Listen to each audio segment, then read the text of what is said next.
hatimu,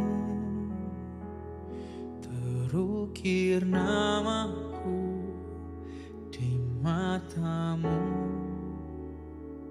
terlukis wajahku bukan karena kuat gagahku, namun hanya karena kemurahan-Mu. Meski terkadang aku terjatuh, tak pernah lelah Kau hampiriku, memelukku dengan cinta-Mu. Betapa besar mulia kasih-Mu. Bagi-Mu Tuhan segala pujian, hormat kemuliaan tiada ternilai salib-Mu Tuhan. Sungguh berharga Engkau, oh Yesus.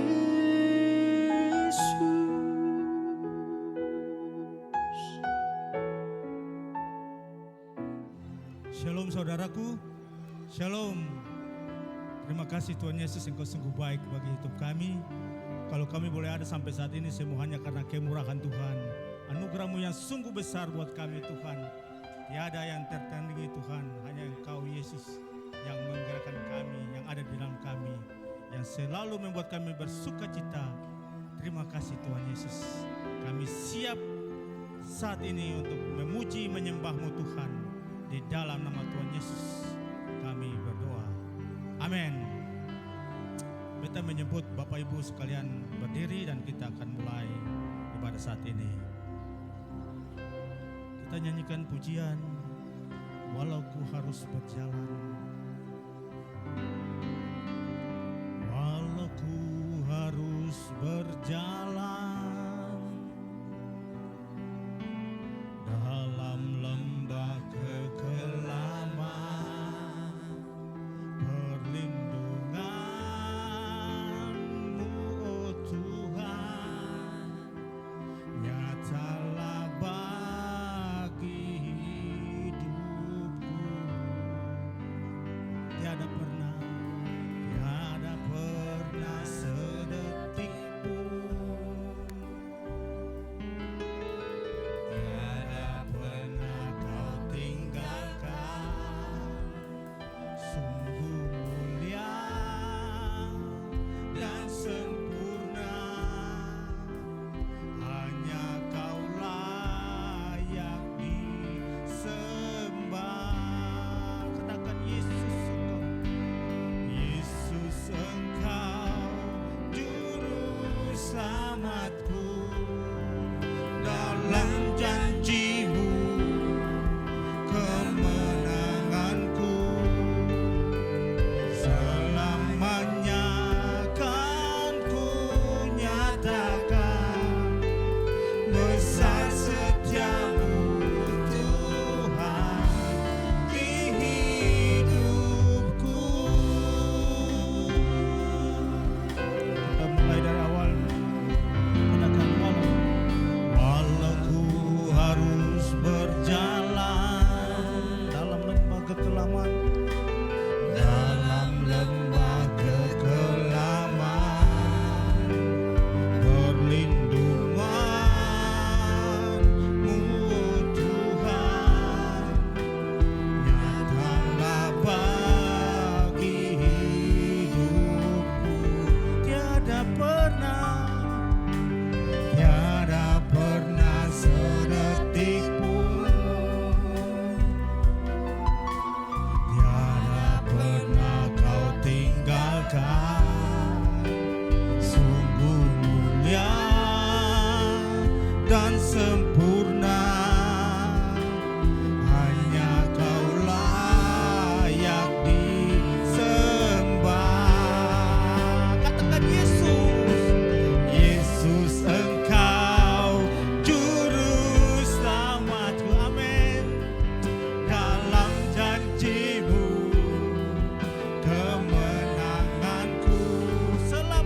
setiamu, besar setiamu Tuhan hidupku.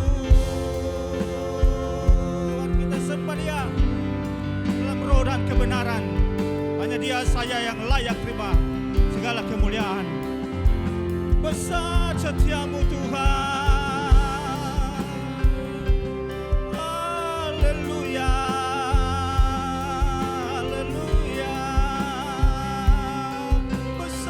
Setiamu kami puji, kami tinggikan namamu. Hanya Kau Yesus Juru Selamatku. Haleluya. Kita sembah Dia, sembah Dia saudara.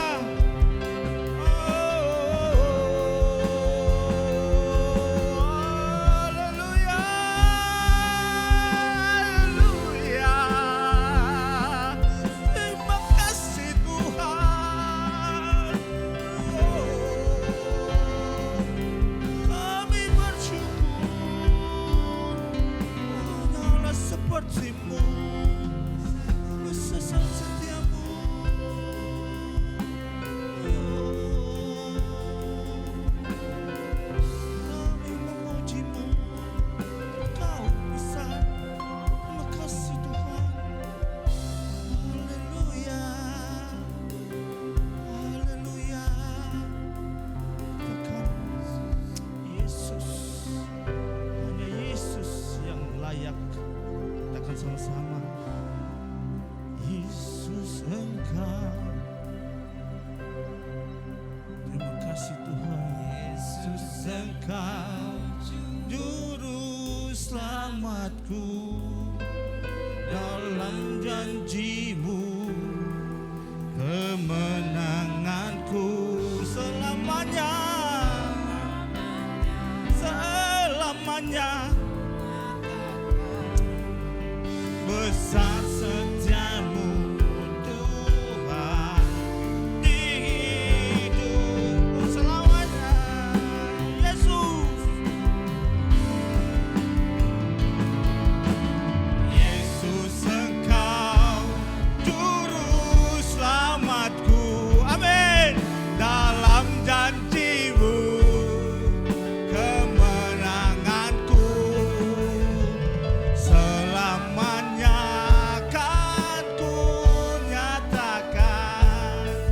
Besar setiamu Tuhan. Katakan besar setiamu, setiamu Tuhan. Sekali lagi, besar setiamu Tuhan. Sekali lagi, besar setiamu Tuhan di hidupku. Berikan sorak-sorai yang terbaik buat Allah kita. Namanya Yesus, Raja segala raja. Nama itu berkuasa menyelamatkan kita. Terima kasih Tuhan Yesus. Engkau sungguh dahsyat, Engkau ajaib dalam hidup kami.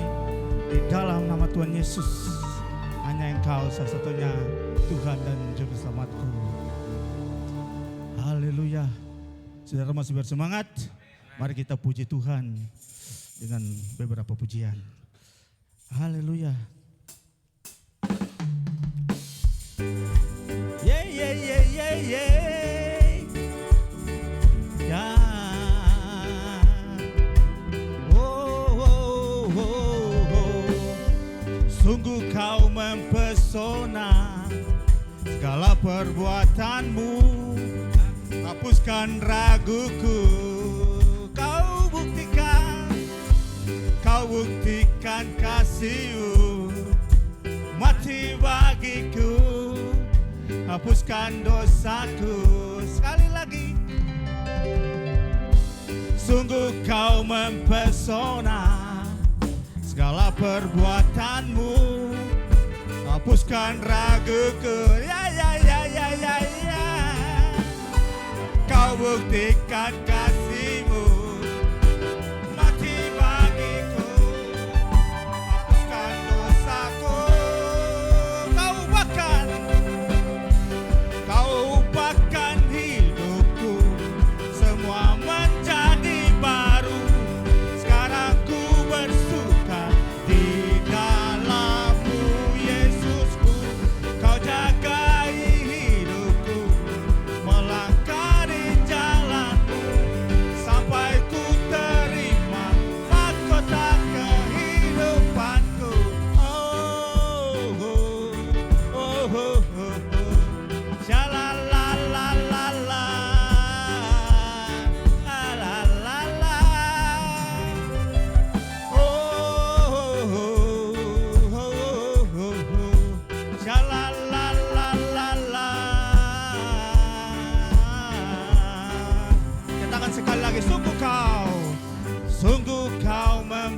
terpesona segala perbuatanmu, hapuskan raguku. Ya la la la la la la, kau buktikan kasihmu, mati bagiku, hapuskan dosaku.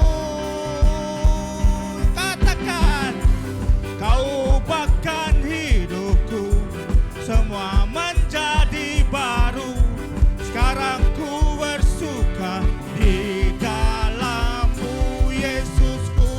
Kau jagai hidupku, melangkah di jalan-Mu, sampai ku terima mahkota kehidupanku. Kau ubahkan hidupku, semua menjadi baru. Sekarang ku bersuka di dalam-Mu, Yesusku. Kau jagai hidupku, melangkah di jalan-Mu, sampai ku terima mahkota kehidupanku.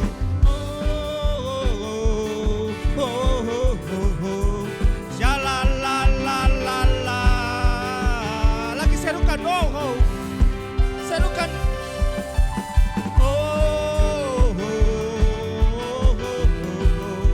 Shalalalalala. Mahkota bagi kehidupanku. Amin. Saudara bersuka cita, mari biar kita bergoyang bagi Tuhan. Jangan ragu-ragu, saudara. Dia membuat sukacita kita penuh, saudara. Kasih setiamu lebih dari hidup. Haleluya. Tak usah malu-malu bagi Tuhan kita. Dia Bapa yang baik. Glory bagimu Tuhan.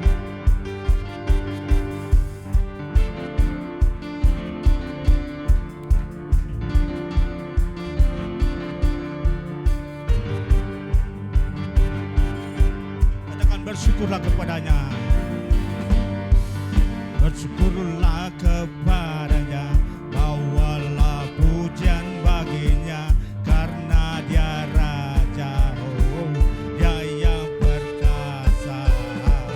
Tuhanlah kekuatanku, mazmur dan keselamatanku, dia penolongku yang beri hidup. Karena percaya urusan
bekerja.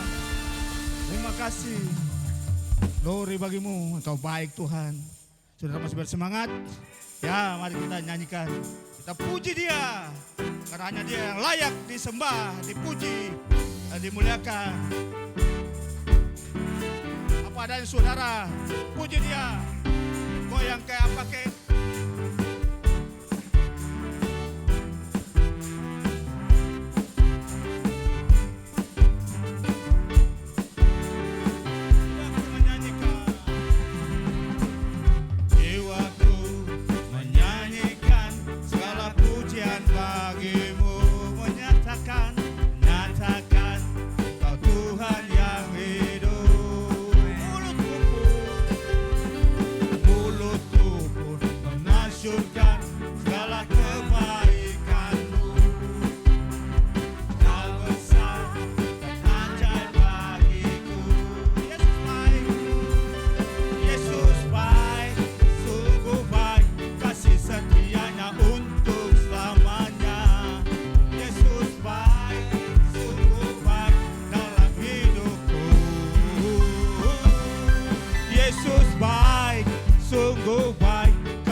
Jiwaku menyanyikan segala pujian bagimu, menyatakan Kau Tuhan yang hidup. Ya la la la la la.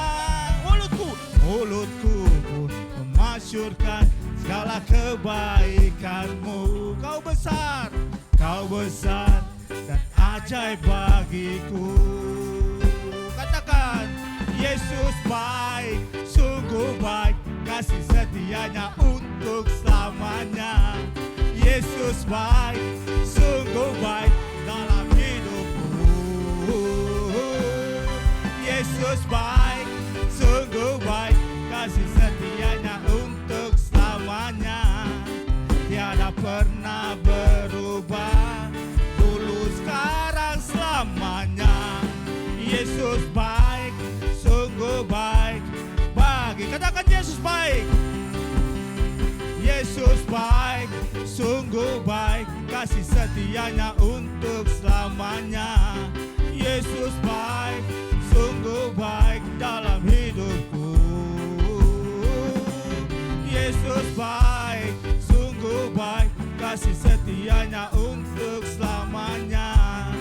Tiada pernah berubah, dulu sekarang selamanya. Yesus baik, sungguh baik bagiku. Yesus baik, sungguh baik bagiku. Yesus baik, sungguh baik bagiku. Sekali lagi katakan, Yesus baik, sungguh baik bagiku. Haleluya. Saudara percaya Yesus baik? Amin. Dia sungguh baik, saudara. Kita persilakan Bapak Ibu duduk. Kita akan siapkan hati kita untuk kita mau menerima kebenaran firman Tuhan yang memerdekakan kita. Untuk Injil kasih karunia. Injil ada kekuatan Allah yang menyelamatkan setiap kita. Haleluya. Kau baik Tuhan. Glory, haleluya. Hanya di dalam nama Yesus ada kemenangan, ada mujizat, ada kesembuhan. Pengharapan kami jelas pasti di dalam-Mu Tuhan. Dalam nama Yesus ku dapatkan kemenanganku. Dalam nama Yesus ku dapatkan kemenanganku. Dalam nama Yesus ku dapat jawabanku. Ku dapat jawabanku. Katakan dalam nama Yesus. Dalam nama Yesus ku dapatkan kekuatan. Ku dapatkan kekuatanku.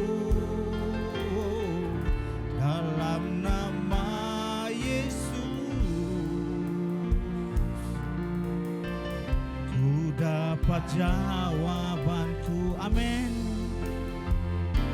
Ku puji Kau, Tuhan yang tak terbatas. Kuasa-Mu nyatakan di hidupku. Dalam Yesus pasti ada mujizat. Anugerah-Mu terjadi bagiku. Ku puji Kau, Tuhan yang tak terbatas. Kuasa-Mu nyatakan di hidupku. Dalam Yesus pasti ada mujizat. Anugerah-Mu terjadi bagi kita. Mulai dari awal, saudara. Katakan, dalam nama Yesus ada kemenangan. Dalam nama Yesus, amin. Ku dapatkan kemenanganku. Dalam nama Yesus ku dapatkan. Ku dapat jawabanku. Ku puji Kau Tuhan. Ku puji Kau, Tuhan yang tak terbatas. Kuasa-Mu nyatakan di hidupku. Dalam Yesus pasti ada mujizat. Anugerah-Mu terjadi bagi. Ku puji Kau Tuhan. Ku puji Kau, Tuhan yang tak terbatas. Kuasa-Mu nyatakan di hidup. Kita persilakan hambanya untuk Yesus pasti ada mujizat. Anugerah-Mu terjadi bagiku. Ku puji Kau, ku puji Kau, Tuhan yang tak terbatas. Kuasa-Mu nyatakan di hidupku. Dalam Yesus pasti ada mujizat. Anugerah-Mu terjadi bagiku.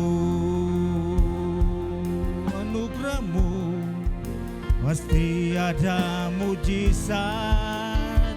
Anugerah-Mu terjadi bagiku. Dalam Yesus pasti ada mujizat. Dalam Yesus ada kemenangan. Dalam Yesus pasti ada kemenangan. Dalam Yesus ada pengharapan. Dalam Yesus pasti ada pengharapan. Anugerah-Mu terjadi bagiku. Kita persilakan hambanya untuk membawa kita dalam kebenaran firman Tuhan. Kepada pastor dipersilakan.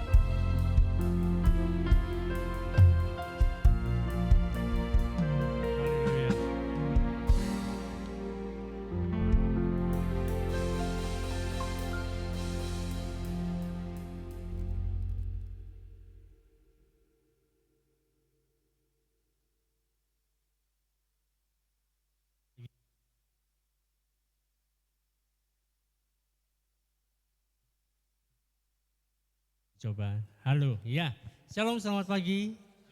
Wah, haleluya, kita dimulai dengan mati mic, berarti ada sesuatu yang tidak menginginkan ada pesan ini disampaikan mungkin. Nah, mungkin karena mic-nya aja lah ya, saya tadi salah pencet.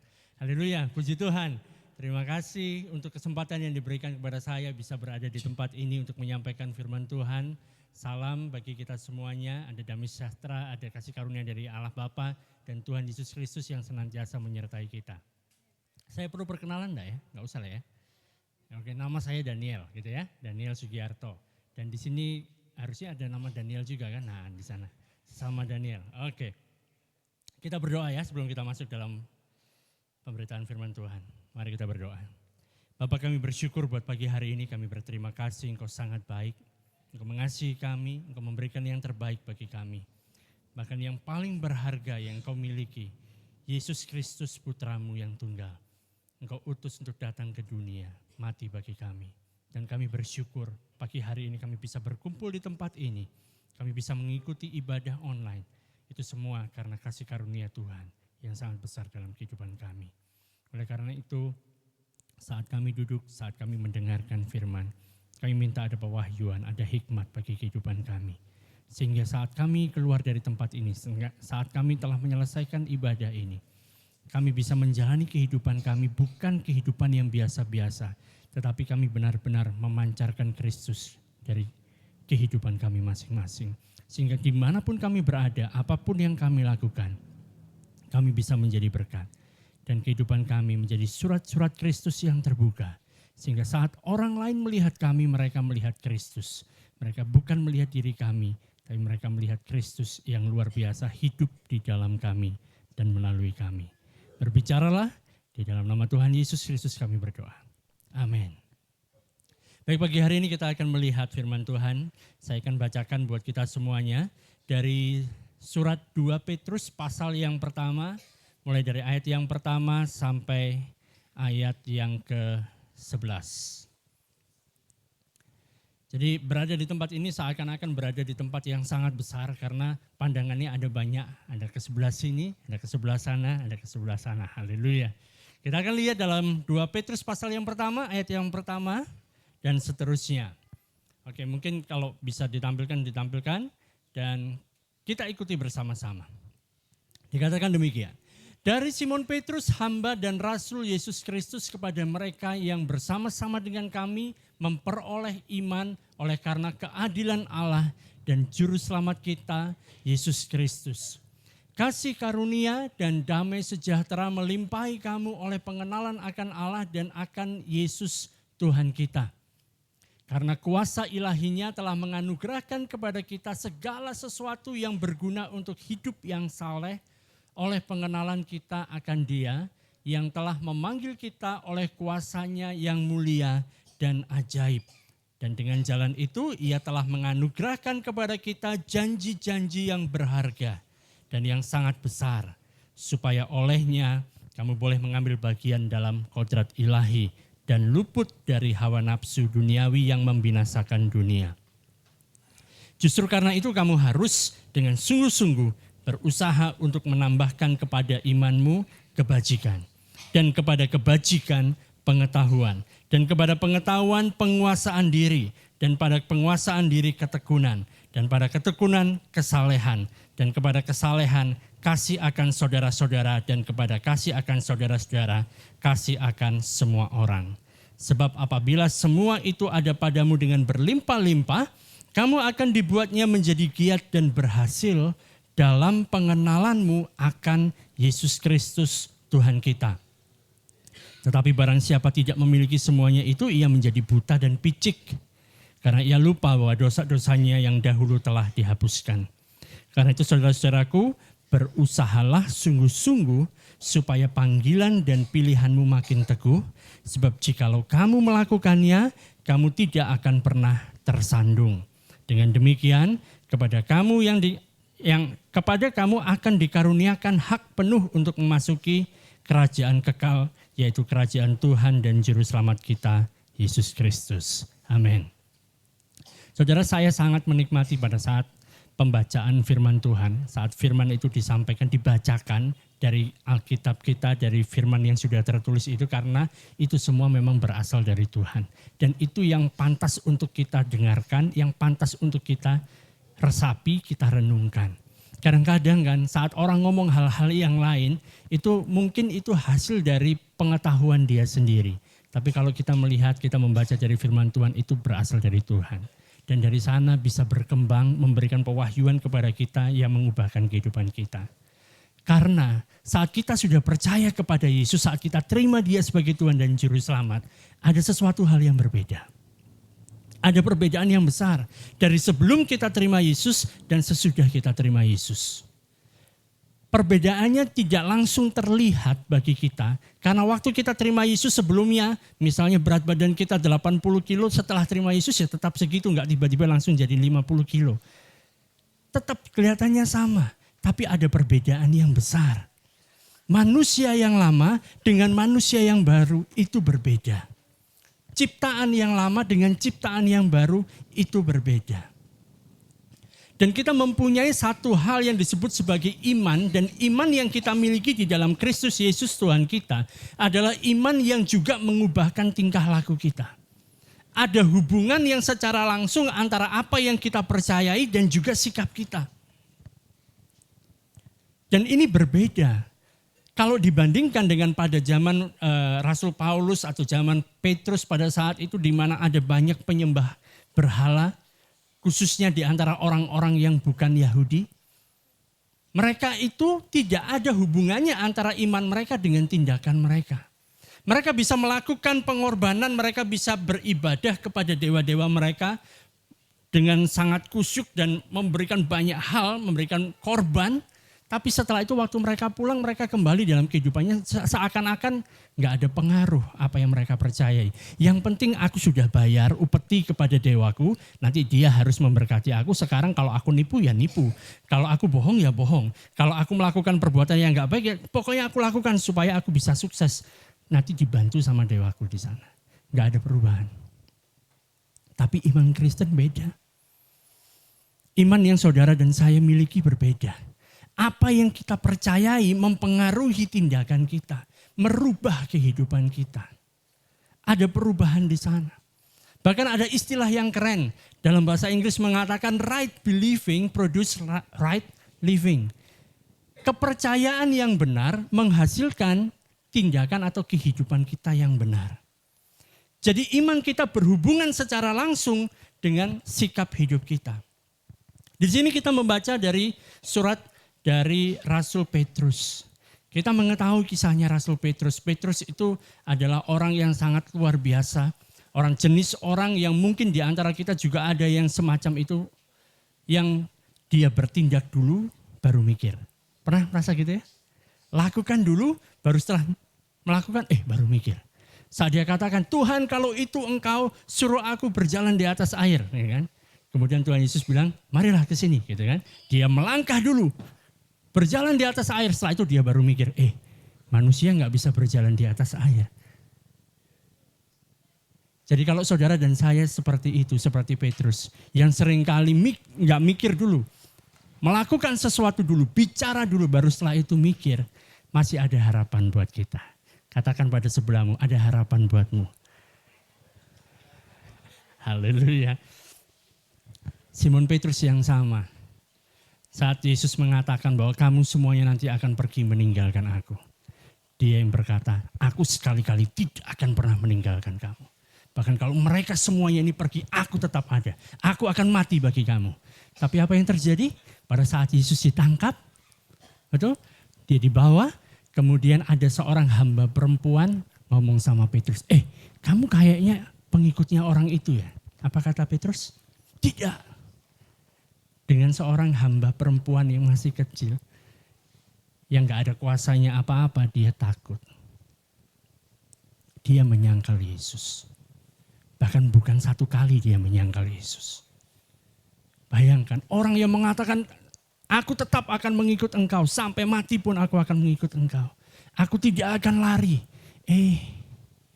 Dia menyangkal Yesus.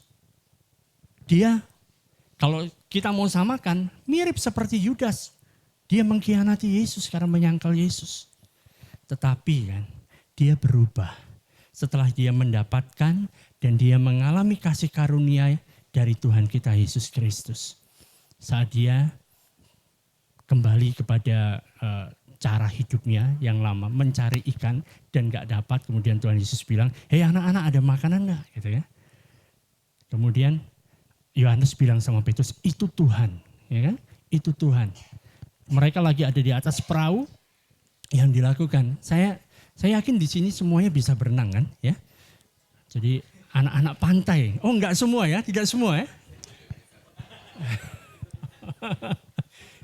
Biasanya kalau orang mau berenang itu apa yang dilakukan? Kalau misalnya seperti saya, ya kan pakai baju begini, yang dilakukan adalah lepas baju dulu kan, baru kemudian berenang. Kecuali sedang berada di dalam hal yang sangat mengkhawatirkan, misalnya di atas kapalnya mau tenggelam, ya udah nggak usah lepas baju gitu ya. Tapi biasanya orang mau berenang itu lepas baju. Petrus lagi mencari ikan, dia nggak pakai baju. Tapi saat Yohanes bilang sama dia, itu Tuhan yang ada di sana. Yang dia lakukan, dia pakai baju, baru nyemplung berenang ke sana. Sebenarnya dia nggak perlu berenang, karena begitu dia sampai di daratan, teman-temannya yang lain juga sampai di sana pakai perahu. Ya kan? Jenis-jenis orang yang semacam ini luar biasa. Tapi mereka adalah orang-orang yang bersemangat, saudara. Jadi kalau saudara adalah orang yang seperti Petrus, ada harapan buat saudara. Haleluya. Dan saat itu Tuhan Yesus bicara sama Petrus. Dia pulihkan Petrus. Petrus menyangkali dia 3 kali, tapi Tuhan Yesus memulihkan dia dengan memberikan pertanyaan 3 kali. Nanti saudara baca sendiri ya di dalam kitab Injil. Di mana cari sendiri. Saat dikatakan kalau kamu mengasihi aku, ya kan, gembalakanlah domba-dombaku. Dari situ dia mendapatkan satu hal yang luar biasa, ada pemulihan dari Tuhan. Dan itu mengubahkan kehidupan dia. Terjadi perubahan yang besar di dalam kehidupannya. Awalnya dia yang sok-sokan merasa dia orang yang paling hebat di antara para murid yang lain. Tapi kemudian saat itu dia mengetahui siapa dia sebenarnya dan dipulihkan oleh Tuhan Yesus. Saudara, kita semua awalnya bisa jadi kita adalah orang-orang yang sok-sokan. Ya sok hebat semuanya. Tapi semuanya gak ada artinya tanpa kita memiliki Kristus Yesus Tuhan kita.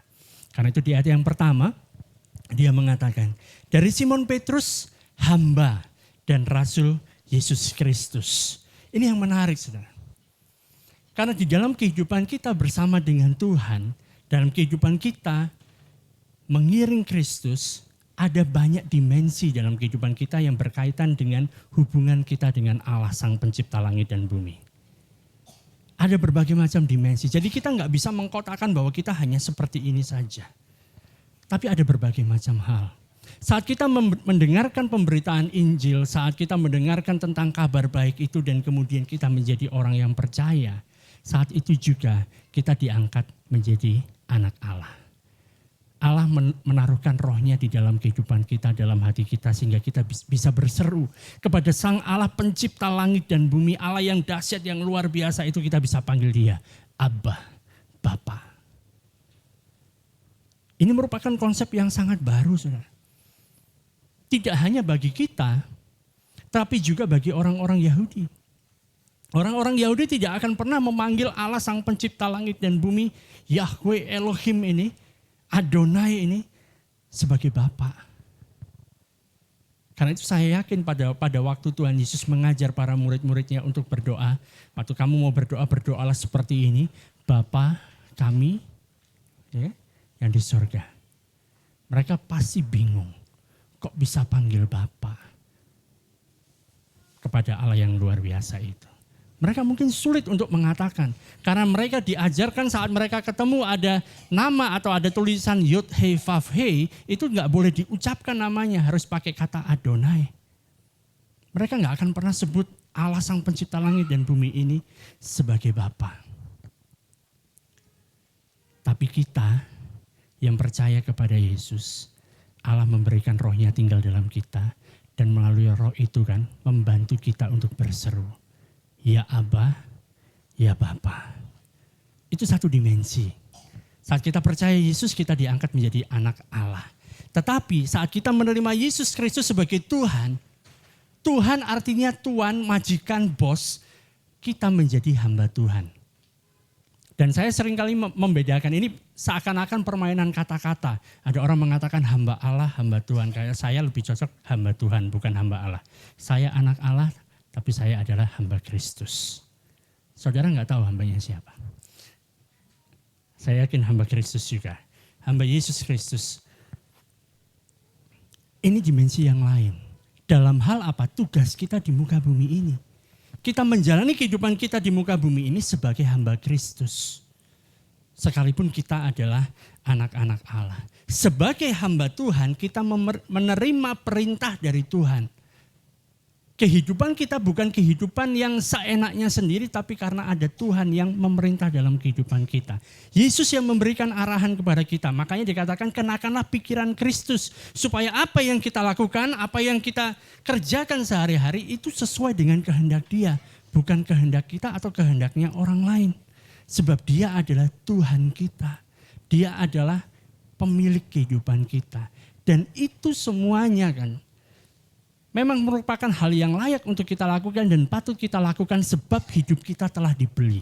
Sudah dibayar lunas. Sebelumnya kita berada di bawah kekuasaan dosa, kita telah ditebus dan kemudian dimasukkan ke dalam yang namanya kebenaran. Sebelumnya kita berada di dalam penjara namanya dosa, sekarang kita juga ada dalam penjara namanya kebenaran. Hidup kita bukan milik kita lagi. Saudara mengatakan, aku orang yang merdeka. Betul. Betul kita adalah orang yang merdeka di dalam Kristus. Tetapi kita milik Dia. Merdeka bukan seenaknya kita melakukan segala sesuatu yang kita inginkan. Itu bukan merdeka. Karena kalau kita melakukan segala sesuatu yang kita inginkan dan kita merasa kita bebas untuk bisa melakukan semuanya itu, sebenarnya kita sedang berada di dalam keterikatan daging. Merdeka yang sejati adalah aku tahu aku bisa melakukan segala sesuatu, tapi karena aku adalah milik Kristus, aku memilih untuk tidak melakukan hal-hal itu. Aku milih melakukan apa yang dikatakan Tuhan Yesus kepadaku. Tuntunan Dia dalam kehidupanku. Sehingga kehidupanku bukan kehidupan yang sembarangan. Karena ada kasih karunia Allah. Jadi Rasul Petrus di sini mengatakan, aku adalah budaknya Kristus. Aku adalah hambanya Kristus. Karena itu yang aku lakukan sekarang, saat aku sudah menerima kasih-Nya yang begitu besar, adalah aku melakukan apa yang Dia perintahkan. Apa yang Dia perintahkan, Dia mengutus aku untuk memberitakan Injil. Aku menjadi utusan Dia, aku menjadi apostolos. Jadi karena dia menjadi budak atau doulos, kemudian tugasnya dari seorang budak ini dia diutus menjadi apostolos, menjadi rasul.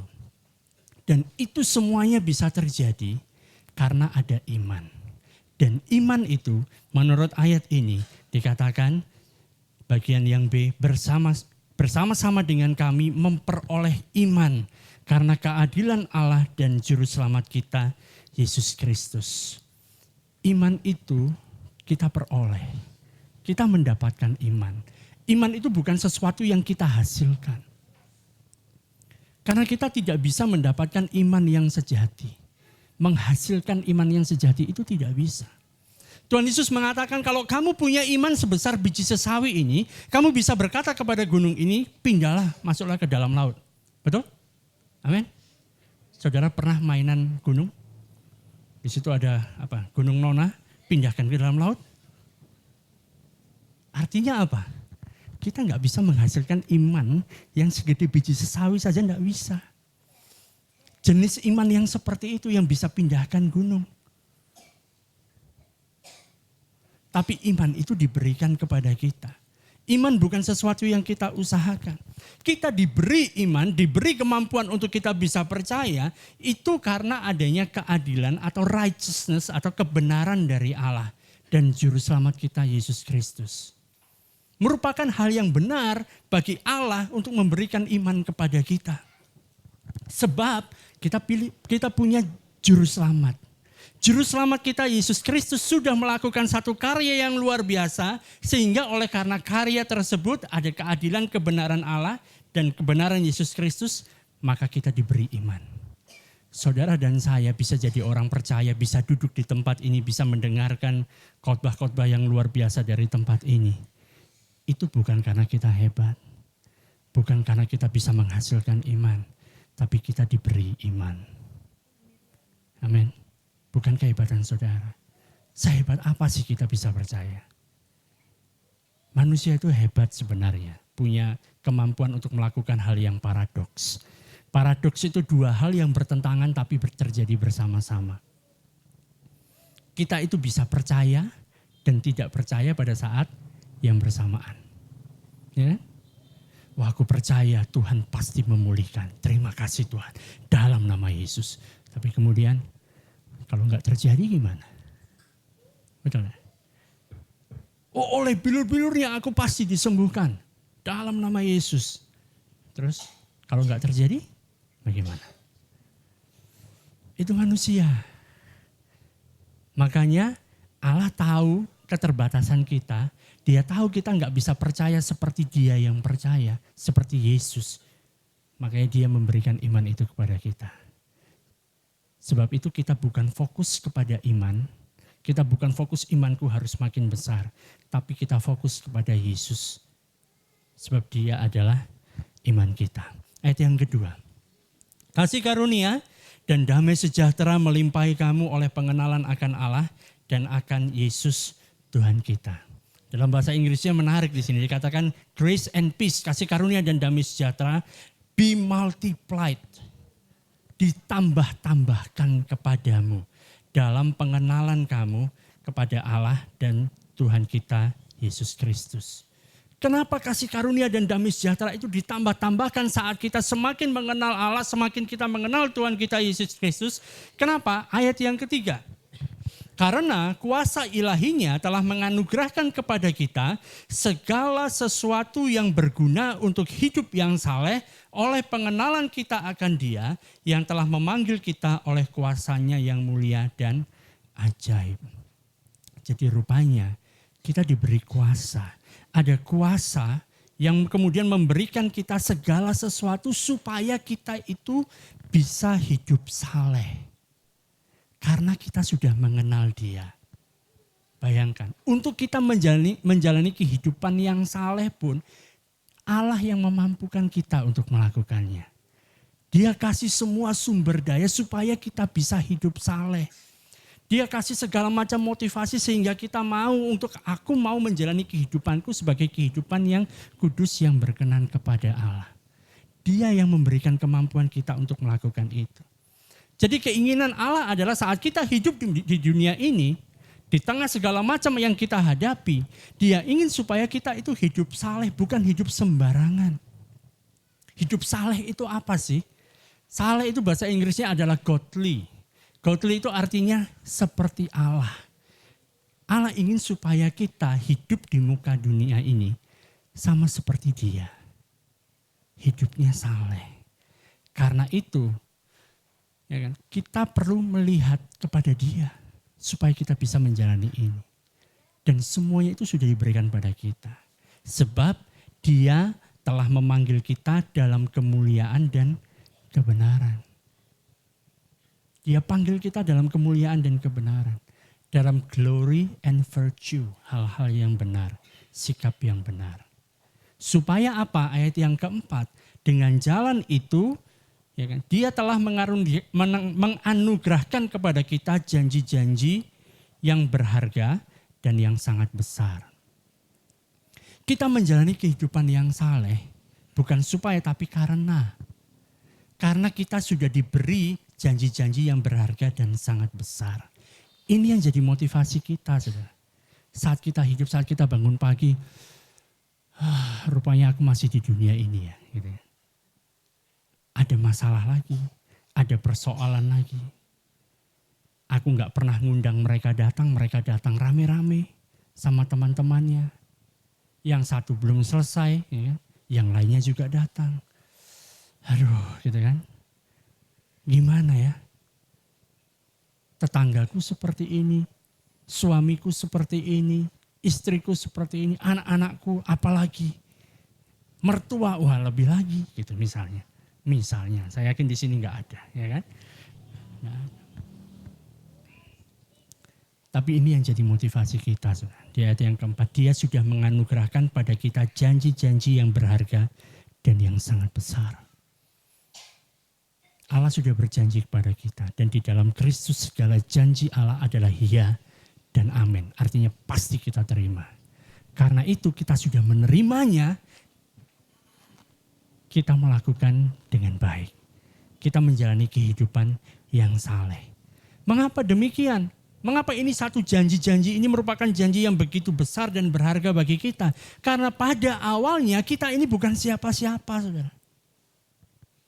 Kita mungkin berpikir, wah aku orang hebat kok, keturunan dari orang hebat, tuan tanah di sini. Semua ini punya bapakku misalnya. Tapi sebenarnya kita bukan apa-apa. Rasul Paulus di dalam surat Efesus, Dia berbicara kepada orang-orang yang ada di Efesus pasal yang kedua ayat yang ke-11. Dia katakan di sana, karena itu ingatlah bahwa dahulu sebagai orang-orang bukan Yahudi menurut daging, yang disebut orang-orang tak bersunat oleh mereka yang menamakan dirinya sunat, yaitu sunat lahiriah yang dikerjakan tangan manusia. Saudara, kita termasuk dari orang-orang ini. Kita itu bukan termasuk orang-orang bersunat, artinya kita bukan termasuk orang Yahudi. Ada di sini orang Yahudi? Ada? Yang namanya Daniel biasanya orang Yahudi, tapi kalau lihat casingnya bukan orang Yahudi gitu ya. Saya yakin di belakang sana juga Daniel juga bukan orang Yahudi. Secara darah, secara keturunan kita bukan orang Yahudi. Saudara. Kita bukan termasuk orang yang bersunat. Bersunat artinya orang yang memiliki perjanjian dengan Allah. Dimulai dari Abraham. Dia punya perjanjian dengan Allah. Karena itu ditandai dengan sunat. Ayat yang ke-12. Bahwa pada waktu itu kamu tanpa Kristus. Karena kita tidak memiliki perjanjian sebab kita bukan orang Yahudi. Kita itu tidak punya Kristus. Sebab Kristus atau Kristos itu adalah Mesias miliknya orang Yahudi. Betul ya? Jadi kalau kita mau mengambil sesuatu yang milik orang lain itu namanya nyolong, mencuri. Betul? Kita nggak punya Kristus awalnya. Gara-gara apa? Ya gara-gara kita dilahirkan bukan orang Yahudi. Kita nggak punya Mesias. Tidak termasuk kewargaan Israel, jelas paspor kita Indonesia. Ya kan? Karena itu mau kemana-mana harus apply visa. Repot gitu ya. Harus apply visa. Karena kita orang Indonesia. Kita bukan orang Yahudi, bukan orang Israel. Tidak termasuk kewargaan Israel. Dan tidak mendapat bagian dalam ketentuan-ketentuan yang dijanjikan.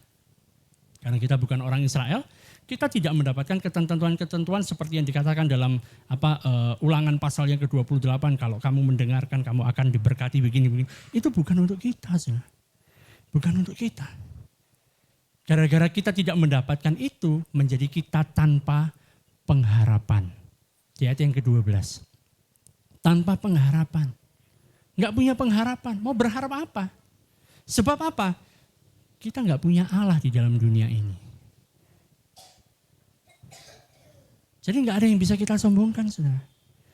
Hanya gara-gara suku, ras, dan agama. Mau rasis di sini rasis memang.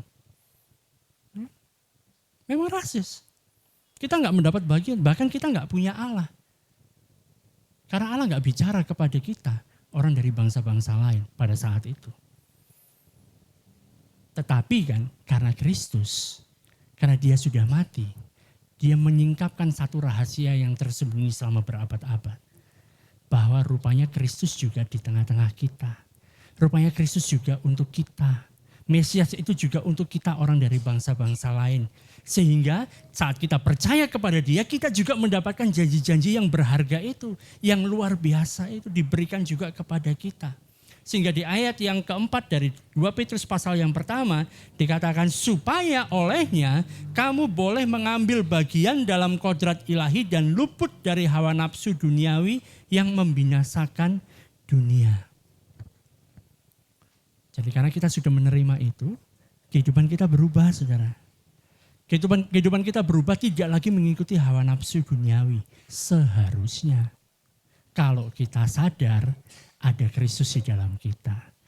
Masalahnya seringkali sing sadar.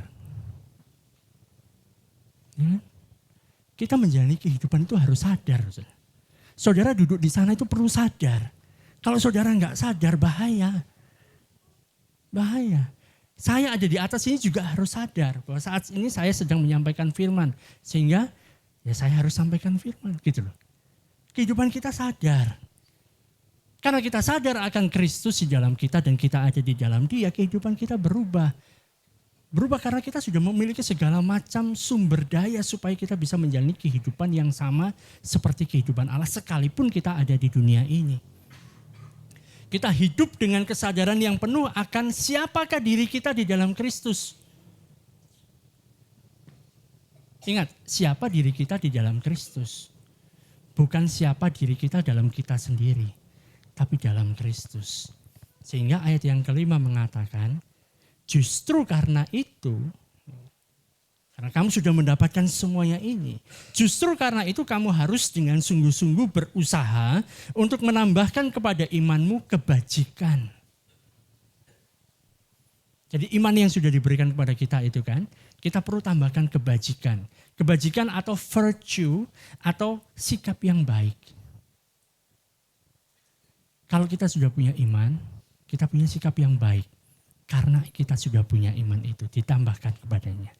Dan kepada kebajikan atau kepada sikap yang baik itu, pengetahuan. Jadi kita punya kehidupan, punya sikap yang baik, tapi tidak sekedar gitu saja, kita juga punya pengetahuan. Makin tahu bagaimana cara kita bisa bersikap dengan baik.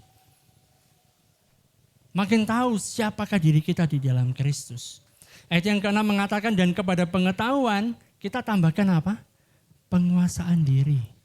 Sebab orang yang terlalu banyak pengetahuan yang kita miliki itu bisa membuat kita menjadi sombong. Rasul Paulus mengatakan di dalam 1 Korintus pasal yang ke-8 ayat yang pertama bahwa kita semua punya pengetahuan. Tapi pengetahuan yang semacam itu yang sedemikian membuat orang menjadi sombong. Tetapi kasih membangun. Makanya pada pengetahuan yang kita miliki ditambahkan penguasaan diri. Gara-gara kita mengetahui dalam pikiran kita tahu banyak. Wah luar biasa. Kita tahu sekarang kita ada di dalam Kristus. Kita tahu kita memiliki kasih karunia. Gara-gara kita tahu itu, kemudian kita tahu semua ayat-ayatnya berkaitan tentang hal itu, kemudian kita mengatakan, kita ini seorang grace. Dia masih law. Dia masih Taurat. Oh yang ini campur itu, kadang-kadang kasih karunia, kadang-kadang hukum Taurat, kadang-kadang dicampur-campur kayak gado-gado. Kita beda. Ya kan? Kita sudah sepenuhnya kasih karunia, tapi masalahnya cuma di pengetahuan. Ya pikiran kita. Orang itu tidak diselamatkan karena pengetahuan. Yesus itu tidak masuk ke kepala kita. Dia masuk ke dalam hati kita. Ada perubahan. Kalau kita ngomongnya grace, kasih karunia. Tapi hidup kita bahkan lebih jahat daripada orang yang belum terima Yesus. Terus jadi kesaksian apa? Di mana Kristusnya? Makin kita jadi sombong. Tulis status di Facebook, ya kan? Di Instagram. Kemudian ada orang yang komen. Ada yang coba menyangkal apa yang kita katakan, ya kita bicara tentang kasih karunia. Terus makin panas. Ya, kalau lihat grup-grupnya orang-orang yang menganggap dirinya berada dalam kasih karunia, lihat kata-kata mereka. Ada yang bodoh, dungu, tolol, macam-macam. Ngata-ngatain orang. Yang kata mereka orang ini masih ada dalam hukum Taurat. Dalam hal yang mix, yang campuran. Apakah itu kasih karunia? Apakah itu kesalehan hidup? Apakah itu yang dimau oleh Allah dalam kehidupan kita? Seperti itukah sikap kita? Saudara, kalau kita baca dari surat-surat yang ada, baik surat-surat Rasul Paulus dan surat-surat yang lain di dalam kitab Perjanjian Baru, kita temukan ada pola. Polanya begini. Di awal itu banyak sekali Rasul Paulus bicara tentang hal-hal yang kita percayai. Siapakah kita di dalam Kristus? Bagian-bagian awal, pasal-pasal awal. Tapi setelah itu bicara tentang prakteknya. Karena kita masih ada di dunia ini, saudara. Kita perlu praktekkan apa yang kita percayai. Diajari satu-satu. Jadi kalau misalnya saudara yang berjemaat di tempat ini dan kemudian nanti Bapak Gembala kemudian ada menegur saudara supaya mengarahkan saudara melakukan supaya kehidupan saudara berpadanan dengan Injil yang saudara percayai. Jangan anggap sekarang Pak Gembala sudah hukum Taurat. Bukan saudara. Bukan. Karena Rasul Paulus pun ngajari hal yang sama. Dia ceritakan seperti apa kita dalam Kristus. Segala sesuatu kita miliki dalam Kristus, kemudian dia ngomong sama jemaat, hei suami-suami, kasihilah istrimu. Hai istri, tunduklah pada suami. Diajari loh bagaimana caranya. Hai anak-anak, hormati orang tuamu. Sebab seharusnya lah demikian. Tapi orang tua aku nggak bisa dihormati. Pokoknya kamu hormati karena memang harus demikian. Itu Rasul Paulus loh. Rasul yang menyampaikan tentang kasih karunia, ngajari satu persatu. Tapi kemudian orang-orang yang sok punya pengetahuan tentang kasih karunia saat kemudian ada yang menyampaikan, sekarang hidupmu harus seperti ini. Oh, dia sudah balik itu. Hukum Taurat lagi rupanya. Kita lihat dari sudut pandang mana, saudara? Dari sudut pandang mana? Dari sudut pandang kita mau mendapatkan sesuatu dari Tuhan, atau karena kita sudah dapatkan segala sesuatu dari Tuhan. Segala sumber daya itu sudah diberikan kepada kita untuk kita bisa hidup yang saleh. Makanya kepada pengetahuan kita tambahkan ada penguasaan diri. Ini hal yang sadar kita lakukan, saudara. Kita perlu untuk menguasai diri. Kadang-kadang kan dalam pertemuan harus sengaja seperti menggigit lidah sendiri. Tahan. Perlu menguasai diri. Saya yakin di sini semuanya bisa menguasai diri. Sehingga duduk terus sampai saya selesai khotbah nanti. Haleluya. Ayat yang ke-6 mengatakan kepada penguasaan diri harus ada ketekunan. Jadi menguasai diri bukan cuma sekali saja tapi ketekunan. Kita bertekun. Kita tekun untuk menguasai diri. Kepada penguasaan diri ketekunan. Ingat sudah, penguasaan diri bukan dikuasai oleh diri sendiri. Beda ya. Penguasaan diri atau dikuasai dengan diri sendiri, dikuasai dengan ego kita. Oh paling gampang itu. Makanya kita perlu sadar akan kehidupan kita. Ayat yang ke-6. Dan kepada ketekunan kita tambahkan kesalehan. Ada godliness seperti Allah.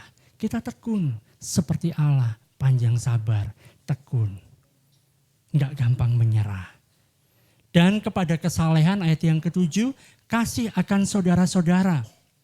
Dan kepada kasih akan saudara-saudara, kasih akan semua orang. Ini hal yang susah, saudara. Ini hal yang susah. Ayat yang ke-7. Tapi ini bisa kita lakukan kalau kita menyadari bahwa kita ada dalam Kristus. Kayaknya gampang kan ngomong, kasih akan saudara-saudara. Betul? Ada yang punya saudara di sini? Kakak, beradik, ada yang gak pernah berantem sama sekali?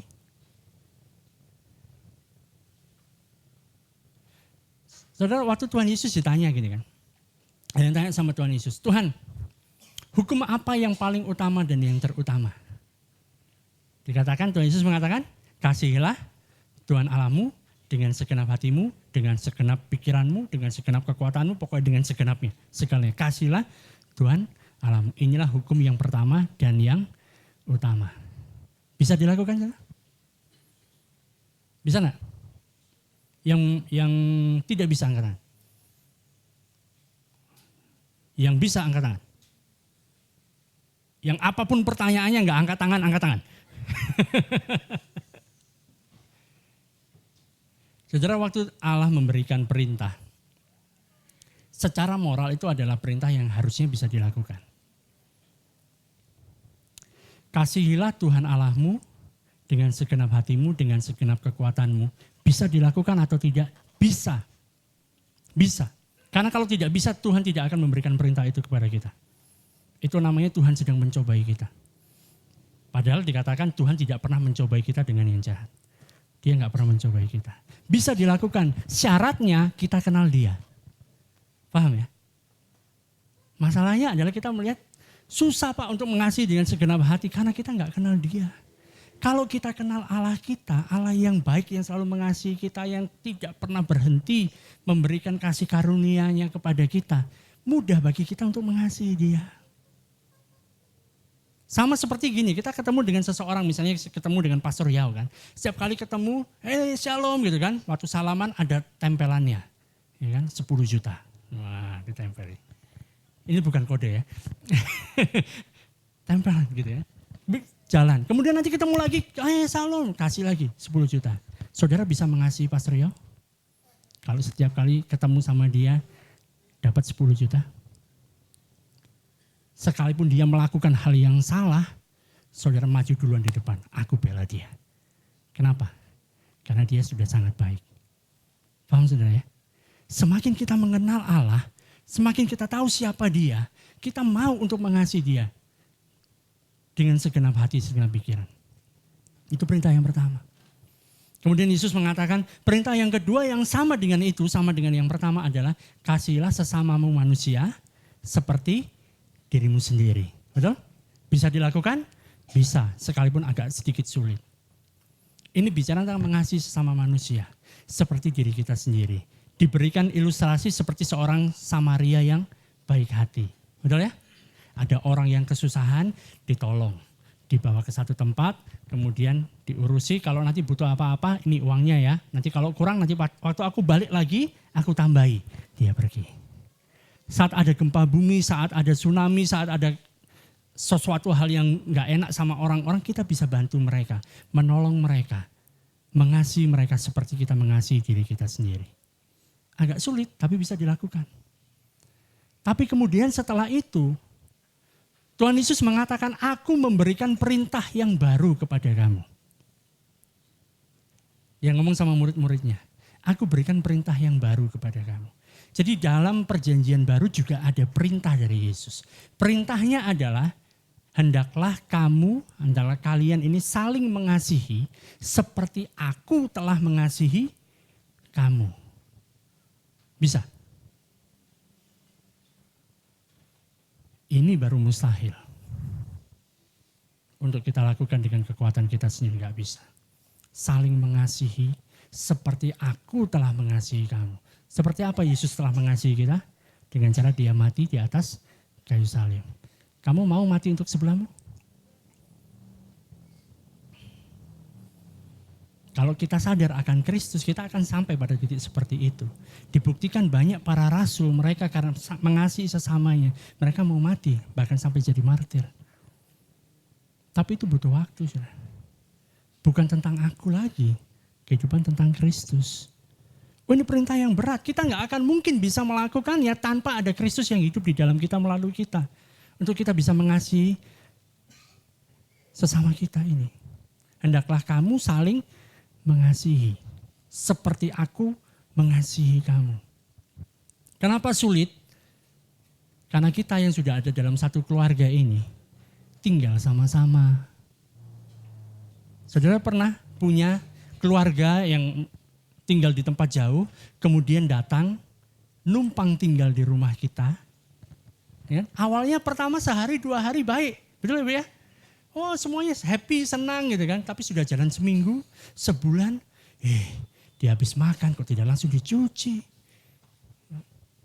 Pakaian kotor dibiarkan di mana-mana bertebaran. Betul? Karena sama-sama, sudah hidup bersama-sama. Itu lebih susah.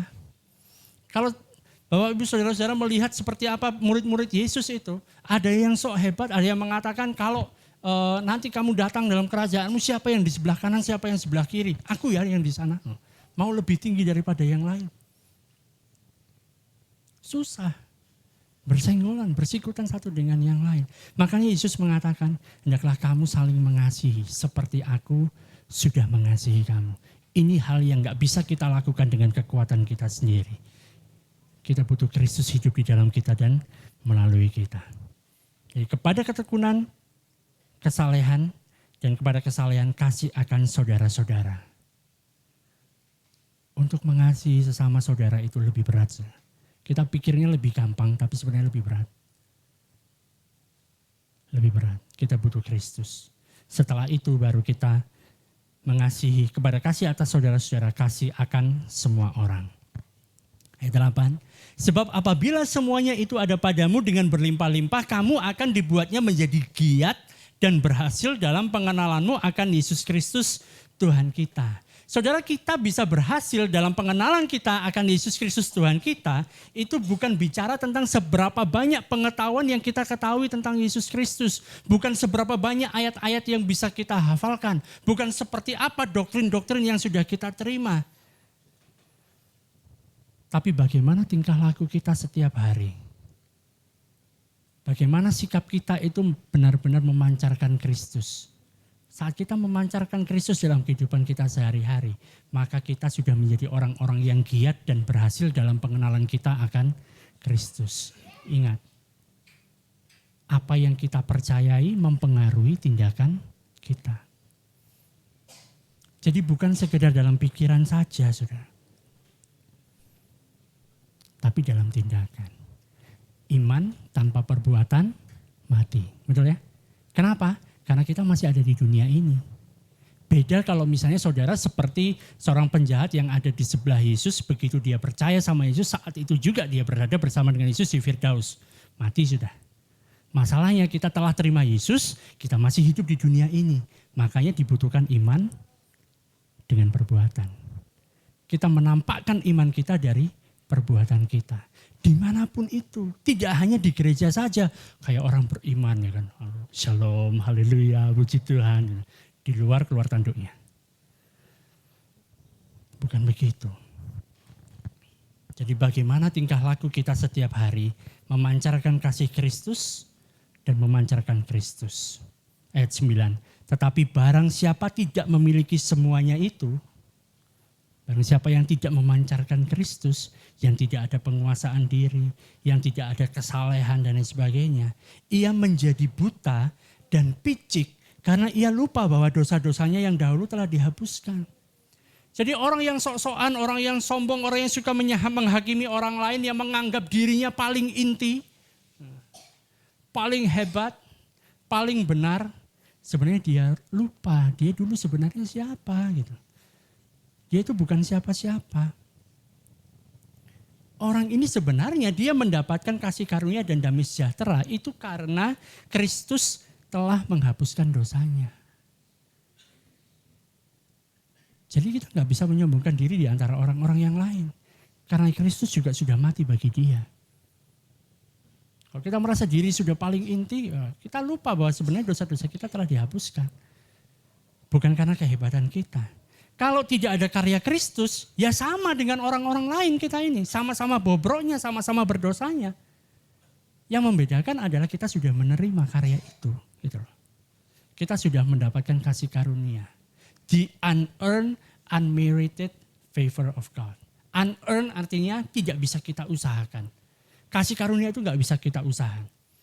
Unmerited artinya tidak kita terima gara-gara kita melakukan jasa-jasa yang baik bagi Tuhan.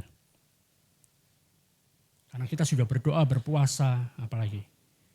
Melakukan banyak pelayanan, memberikan harta kita.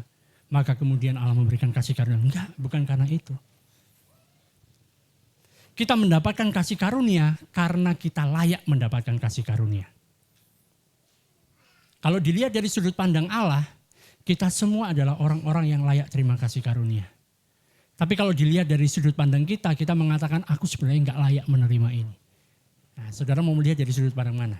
Kalau dari sudut pandang Allah, Allah melihat kita orang yang berdosa, orang yang enggak mampu, orang yang bobrok, yang bodoh ini layak. Justru karena kamu berdosa, makanya kamu layak untuk terima kasih karunia. Justru karena kamu enggak mampu, maka kamu layak untuk terima kasih karunia. Dari sudut pandang Allah.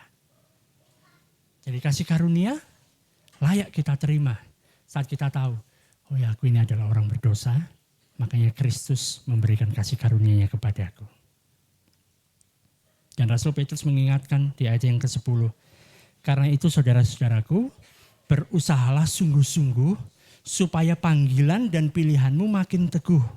Sebab jikalau kamu melakukannya, kamu tidak akan pernah tersandung. Jadi kita menghadapi kehidupan kita di dunia ini, menjalani kehidupan kita di dunia ini dengan penuh kesadaran bahwa kita ini adalah orang-orang yang sudah dipanggil dan dipilih oleh Allah. Katakan pada sebelahmu, kamu sudah dipanggil, kamu sudah dipilih. Jadi sungguh-sungguhlah. Sungguh-sungguh. Saudara, panggilan Allah, pilihan Allah ini merupakan hal yang sangat berharga bagi kita yang sudah ada di dalam Kristus. Ini sangat berharga buat kita. Ini bukan satu hal yang perlu untuk diperdebatkan, ngomong bagaimana dengan orang yang ada di luar, nanti bagaimana dengan orang-orang yang belum ditentukan, mungkin dia tidak ditentukan, mungkin dia tidak dipilih oleh Allah. Itu bukan urusan kita. Saudara. Ini sangat berharga bagi kita yang sudah ada di dalam loh. Yang kita sudah percaya kepada Kristus. Ini hal yang luar biasa bagi kita. Dan ini yang memampukan kita, memberikan kita motivasi untuk kita bisa berjalan sesuai dengan kehendak dari Tuhan kita. Karena kita sudah dipanggil, sudah dipilih. Wah, double, luar biasa. Karena waktu kita bicara tentang ternyata Tuhan itu telah menentukan sebagian orang untuk binasa dan sebagainya. Pandangannya adalah kemudian kita mempertanyakan kebaikan Allah. Ya, dari situ kan kemudian bilang Allah itu berarti nggak adil dong. Jadinya kan jadi seperti itu. Padahal firman Tuhan dengan jelas mengatakan Allah adalah kasih. Betul kan? Jadi kita hanya bisa memahami tentang hal ini kalau kita sudah ada di dalam.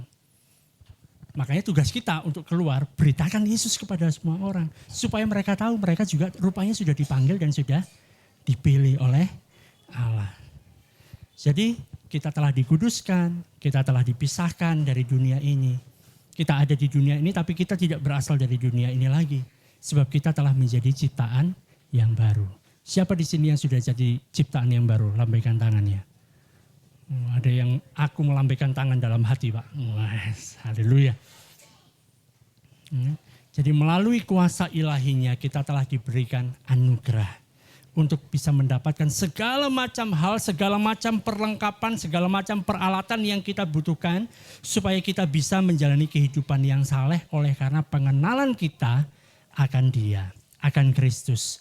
Semakin kita mengenal Dia, semakin kita menjadi seperti Dia, semakin kita memancarkan Kristus, semakin kita bisa mengasihi satu dengan yang lain. Sehingga kehidupan kita jelas, lihat ini, wah kalau aku ketemu sama Pak Ketua Pemuda ini, wah aku melihat Kristus di sana. Wah keren gitu loh. Waktu dia jalan kemana, ada Kristus yang jalan. Seperti apa sih ibadahnya di mana? Hari Jumat, jam berapa? Jam 8 ya? 7:30 ya, 7:30. Waktu anak Tuhan gitu ya. Ini yang terjadi. Dimanapun kita berada kita memancarkan Kristus. Sehingga ayat yang ke-11. Dengan demikian kepada kamu akan dikaruniakan hak penuh untuk memasuki kerajaan kekal. Yaitu kerajaan Tuhan dan Juru Selamat kita, Yesus Kristus. Amin saudara.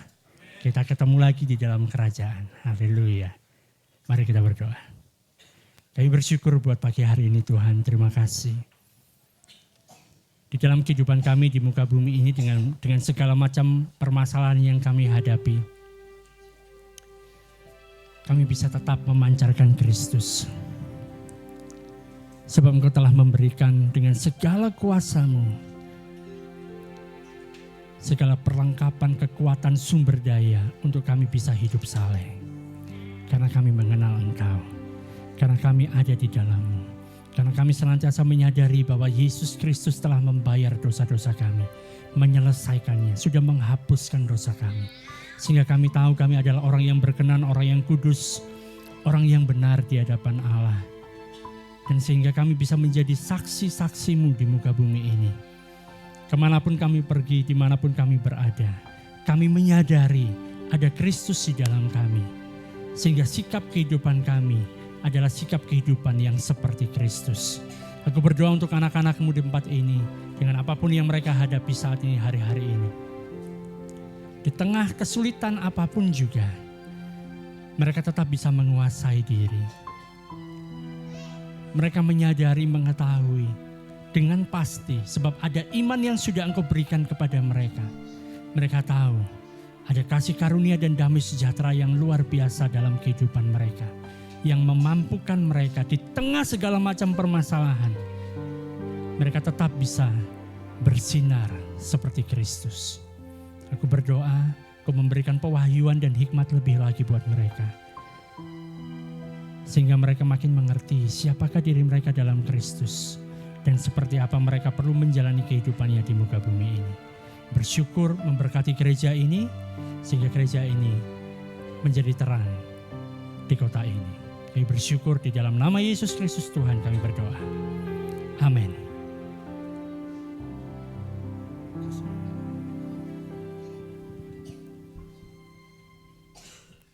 Haleluya, saudara diberkati.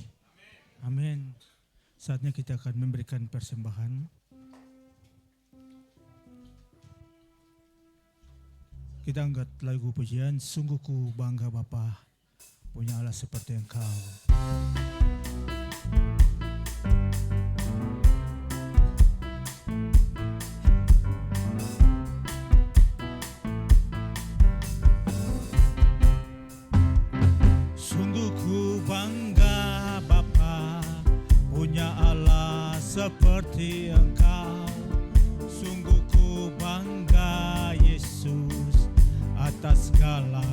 pengorbananmu.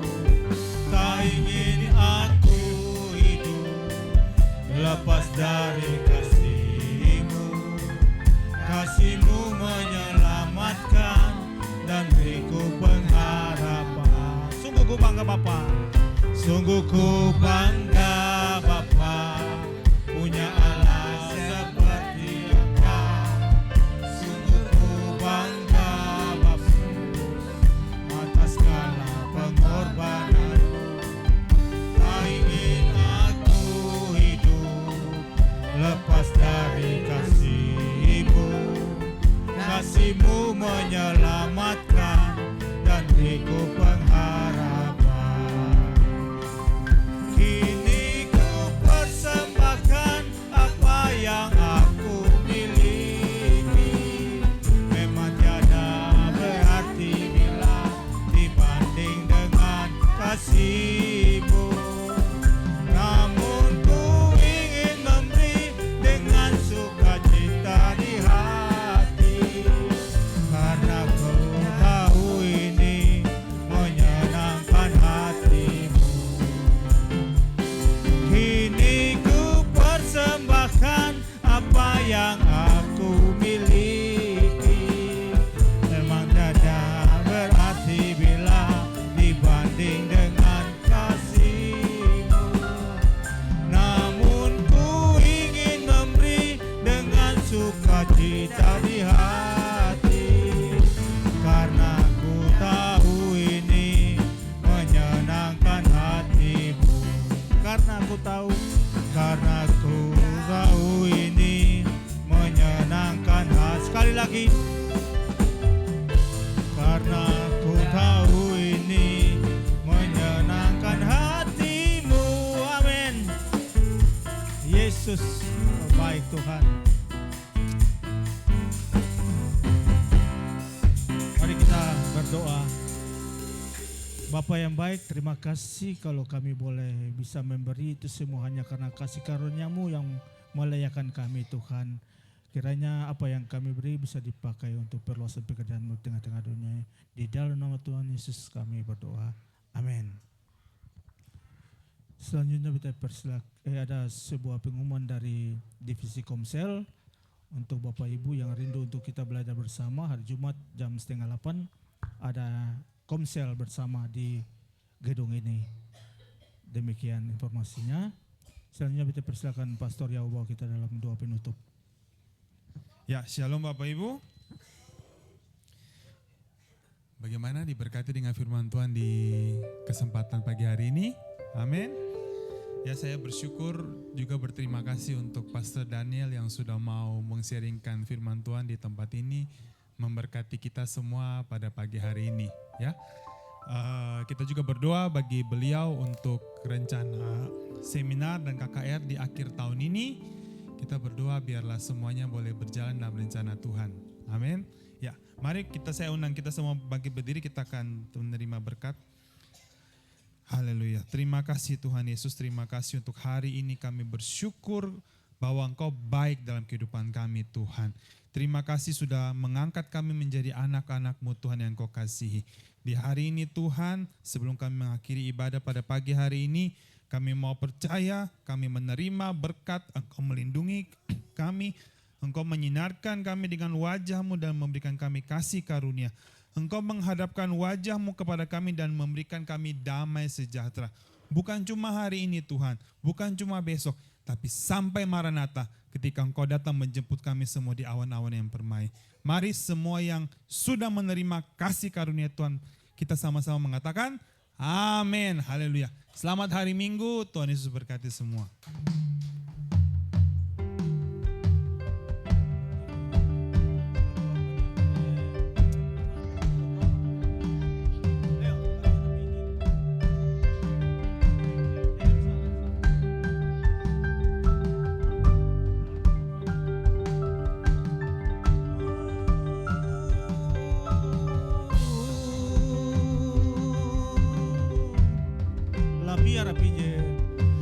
Biar api Injil terus menyala, sio menyala di kato, bung hati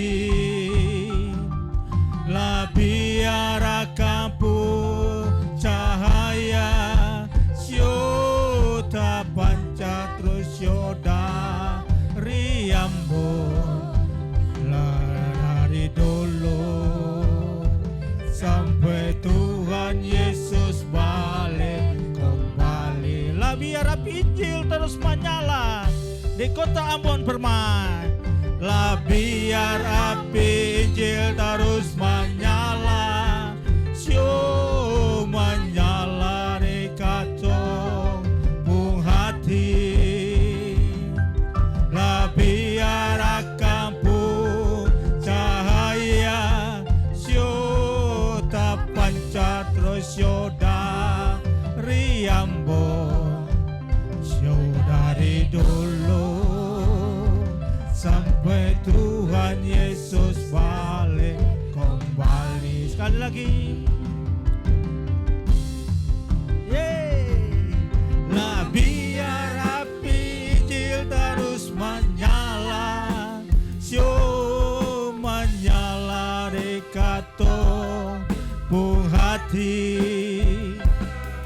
Lah biar kampung cahaya, tak pancat terus dari Ambon. Lah dari dulu sampai Tuhan Yesus balik kembali.